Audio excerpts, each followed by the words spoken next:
Of magic, a backhand flick has made the run out. Nepal was so close to the summit, they could see. Hello guys, cricket lovers ఎవరైనా ఉంటే ICC T20 world కప్లో అన్ని మ్యాచ్లు ఒక ఎత్తు అయితే ఈరోజు జరిగిన south Africa versus Nepal match మాత్రం నెక్స్ట్ లెవెల్.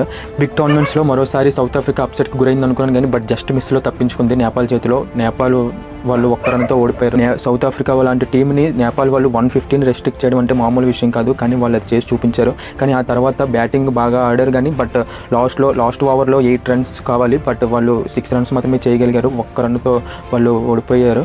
నేపాల్ లాంటి టీము ఈ విధంగా వాళ్ళ గేమ్ మీద ఉన్న డెడికేషన్ కానీ వాళ్ళు పెట్టిన ఎఫర్ట్ కానీ మాత్రం నిజంగా చాలా ఎక్సలెంట్. మ్యాచ్ అయ్యాక నేపాల్ ఫ్యాన్స్ కానీ నేపాల్ ఒక ప్లేయర్స్ కానీ చాలా అందరూ కూడా కంటతడి పెట్టారు, చాలా ఎమోషనల్ అయ్యారు. బట్ గేమ్లు ఇవన్నీ సహజం, అప్స్ అండ్ డౌన్స్ అనేవి. ఇలాంటి గేమ్ని మీరు కంటిన్యూ చేస్తే you are the one of the big strongest team in the world. ఇన్ఫర్మేటివ్గా అనిపిస్తే లైక్ చేయండి, మరిన్ని వీడియోస్ కోసం సబ్స్క్రైబ్ చేసుకోండి.